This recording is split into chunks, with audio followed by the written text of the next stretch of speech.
All right, guys, welcome to the campus. My name is Johnny. We're going to start our service with a song, and you'll find the words to all the songs we're singing this morning in your worship guide. So I would like to take a moment to invite you to stand, and let's sing together.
You are the great King, wonderful.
Well, guys, I'm so glad to see you today. It's a beautiful day. Has the sun come out yet?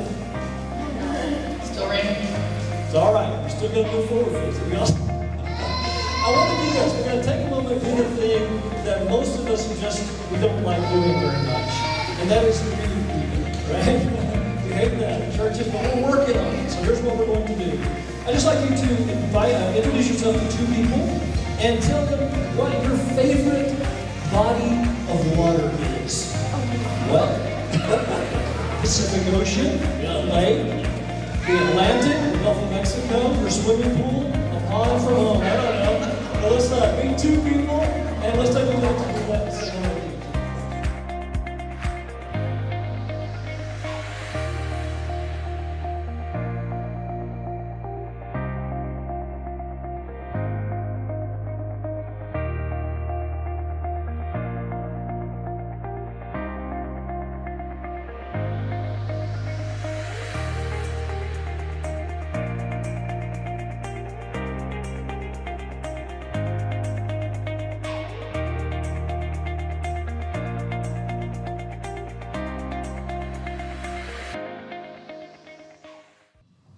Many of you have met my kids. I call them kids. They're all very old, but that's only because, well, I'm old, all right? That's the ugly truth. Many of you know Melissa right over here. This is my daughter. Many of you guys have met Michael right over here, but most of you, I would say 99% of you, except for maybe this morning, have not met my oldest son. His name is Matthew. The rest of the entire planet knows him as Matt, but I still call him Matthew. But we actually thought about that ahead of time, Leo and I. What will people call him when he gets older?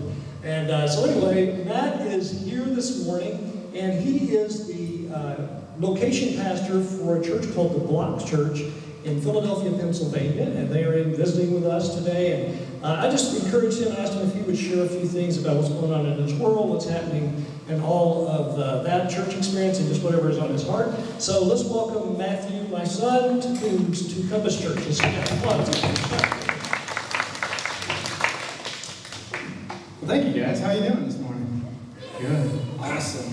Well, yeah, thanks, Mom and Dad, for letting me talk. You know, I would not be anywhere where I'm at today if it were not for my parents and for the way that they've raised me. And I really appreciate you guys even letting me share this morning and just for all that you've done. So, you know, they don't get this enough, so, and they'd be mortified knowing that I was doing this. But can we celebrate them real quick, my dad and my mom, for all that they do? So, yeah, like you said, I'm a pastor in Pennsylvania, and it did not start that way. When I was growing up, I didn't go, I'm going to be a pastor in Pennsylvania, especially as a Cowboys fan. I'm not going, yeah, let's go to Philadelphia. Wasn't my goal at all. In fact, if you look back at me growing up, you'd think because I'm a pastor now, and my dad is a pastor, I was probably this angelic child growing up, right? No, not at all. I was a pain in the butt. In fact, one memory I have specifically, I remember being in the nursery area, and I got my friends together, and we're like, guys, we're busting out. And literally, this is what we did. We plotted under the table that we had there, and I was like, you're going to flank left. I want you to make a distraction over there, make that kid cry, and I'm going for the door. And here's the craziest part of the whole thing. It worked. Teachers were distracted. I opened the door, I go outside, and I was like, I made it! Just me. Then it dawned on me, oh yeah, my dad's the youth pastor. It's not like he's not going to notice I'm not supposed to be around. So I got scared and simply snuck back. I was a pain in the rear end as a kid, which is why I think it's hilarious that as I grew up, God called me into ministry. Because I saw all the ins and outs that came with loving others and reaching people. It's a hard job. And so when the time came where God was like, I'm calling you to be a pastor, I went, no, I'm good, hard pass. I dodged it. I straight dodged it for a whole year. And so for that whole year, though, it was difficult because I felt stagnant. And the reason was, and I remember times in that next year where I was like, God, what do you want me to do in life? What do you want me to do? And the reality is, I already told you. And I had been dodging that truth. The thing is, God had been calling me to do something, and I was saying, no, I'm good, I'm going to do my own thing. And it was tough. Fortunately, God kept after me, and so eventually I said, fine, yeah, I'll go to ministry. I don't know what kind of ministry, just I'm going to do something churchy, whatever that means. So from there, I ended up going to Oklahoma Baptist University, and I got a degree in cross-cultural ministry, because I figured, in whatever culture I'm in, God, whatever it is you want me to do. And so I pursued that for a while, learned a lot, but again, still in this ambiguous world. I was like, God, I don't know what you want me to do at all, but sure, I'll go do this. So I was in school for a while. I worked at a couple of different Christian camps over the next several summers, different things, just kind of doing, God, what do you want me to do? I don't know. And then, fortunately, I was able to meet my dream girl, and we got married at the very back end of my college career, and today we have been married for 6 years. My lovely wife, Danny, right here. 6 years. We now have a 2-year-old. You guys met him. He's running around. He's following in his dad's footsteps by just being chaos on a Sunday morning. So as that was happening, I was like, okay, God, what do you want me to do? And so eventually I got to be on staff at a very, very small church as a youth pastor.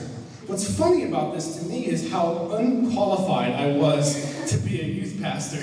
Like I'm in school for ministry, right? But I don't know what it means to be a youth pastor at all. But somehow, I wish you could have seen my interview. They said, all right, I want you to do a lesson. And I did a lesson that lasted 3 minutes. I was like, well, do you guys have prayer requests or anything like that? And that was it. And yet, I got hired. Because the thing is, God was calling me to go do this thing. And even though I was absolutely unqualified, felt absolutely unsure about it, God still said, I want you to do this thing. And he prepared the results. So I got hired at this little tiny church that I was not qualified to be a youth pastor at. And I got to be there for 2.5 years. Got to reach kids, saw a bunch of kids from the neighborhood that were just on the outskirts of town doing these things. Got to bring them in, had a lot of fun, got to see God do a lot of cool things in that community.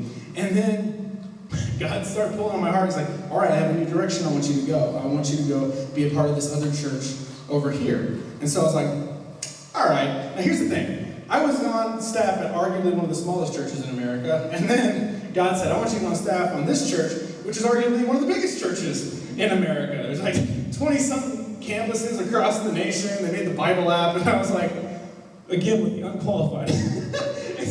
And so I put my name in the hat, I pursued this thing, and again, it's hilarious when I look back at the interview process and everything, that I got hired to be at this massive church, because again, not qualified at all. But God said do this, and so we got to jump in and make that happen. So it's been cool to see over these years how whenever I jumped and say, okay, God's telling me to do something, I'll do it, and these are the results. The crazy thing about all these scenarios, though, is that the risk was not exactly crazy high. I had other things going on. It wasn't like this massive move. It was more of let's see what happens. And then, boom, God provided.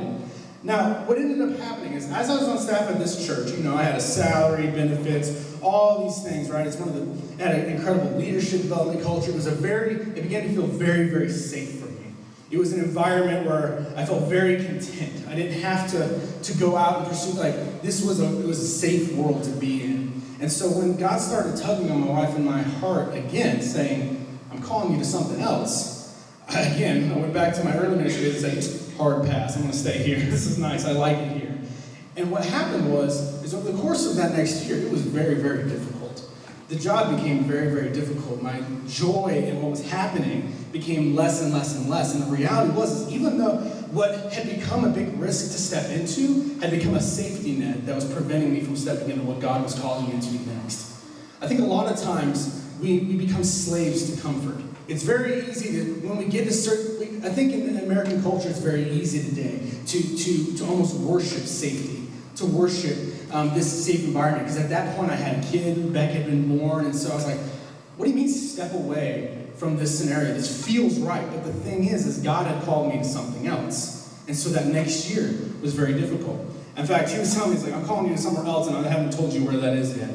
It makes me think in Genesis, God's talking to Abraham, and he tells you, he's like, go to the land that I will show you. What? Where is that? Where is that? He doesn't give any specifics. He says, go to the land that I will show you. And he says, leave your nation, leave everything. Leave everything behind and go to the land that I will show you. That's the most ambiguous direction for me. And I'm such a tangible person. I'm like, I got a family. I need all these things. Tell me, where am I going? To what place am I applying? Up to this point, it had been very, very, very, very clear. And so, but God was like, no. Go, because I have something else for you. And so one of the most difficult decisions that my wife and I had to make was saying, all right, we are going to step away from this church that we're on staff at, that we love and we're enjoying. We're going to step away into the ambiguity and trust that God has something. Now here's the thing. There was a 6-month gap between that and where I'm at now. And it's so easy sometimes to look at the things that happen in life, look at the situations and go, God, what the heck are you doing? What is it? I thought you told me to do this. Why is this not that way? During that time, I ended up getting a job in a warehouse because I had to make ends meet. And it's just crazy to me going like, why am I doing this job that I don't want to do when I voluntarily stepped away from the thing you told me to do? God, what are you telling me to do? The thing is in that season, God was trying to shape me for what he was calling me to do next. Because in that time, I was really struggling. Up to that point, all through college, I had been a pastor. I was a pastor. That's who I was. I'm a pastor, right?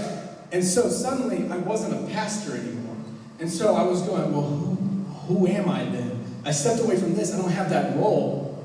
What am I? And the thing is, God was shaping me in that moment, telling me, your circumstances are not what your identity is. Your job is not what your identity is. And I had to learn very quick, my relationship with Jesus couldn't be just based on me talking to people on a weekend. And I had to seriously pursue, what is God's relationship? Like, what is my relationship with him? What has he called me to be? And so while that 6-month period felt just like absolute nightmare, I was like, why? It was tight, I was doing something I didn't enjoy. I felt what God was shaping me to be. It was cool, and I was at this, I was working at this warehouse. There were these guys that just tatted head to toe, just foul language left and right, just a rough environment, and I was so comfortable. I was like, I love these guys, this is good fun. And the thing is it was a reminder that God has called and equipped me to be what I need to be for everybody. I was in cross-cultural ministry for a reason, because I wanted to make sure that no matter who you are, where you came from, what your background is, that God loves you and he's chosen you. And that he has equipped me to be in that circle so that I can have an influence. The thing is, everybody in this room, in this place, God has called for a purpose. But if we do not take the first step that God has called us to do, we can't expect to see the results. You see, if I had stayed at that one church, as great of a church it wasn't a bad place to be. But if I had said, no, God, I'm going to stay here, I never would have had the opportunity to speak in Daniel's life, who I met at Hobby Lobby. And then the thing is, I saw guys there start coming to church. I saw guys there, their lives turning around, and they felt comfortable. And it was a reminder, this is what God's called me to be. And it was after I came to this realization that, wow, when God calls me to something, it's not about me. You see, up to this point, I had pursued it going like, wow, God, what do you want me to be? What do you want me to grow up to be, you know?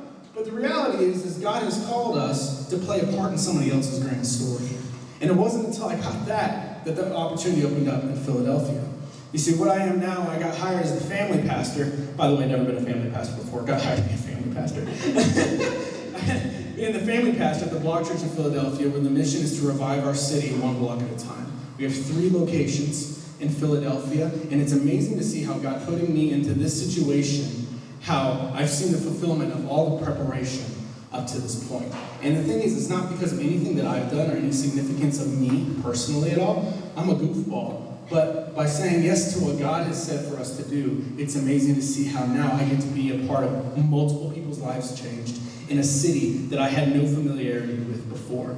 And now we're growing, and now we're doing exactly what's happening here. Our new location that I'm leading is launching in a northeast community within Philadelphia. We're launching a brand new location. And it's going to be just like this. It's going to be in a school. We're going to be reaching the community. And it's amazing to see how when I embrace that it's not about me, it's not about what God's doing in me. It's about what he's called me to be a part of. It's an honor to get to be a part of somebody else's life change. And what I want you guys to know today is by being here, to being a part of what's going on here, you're a part of somebody's life change in Colorado.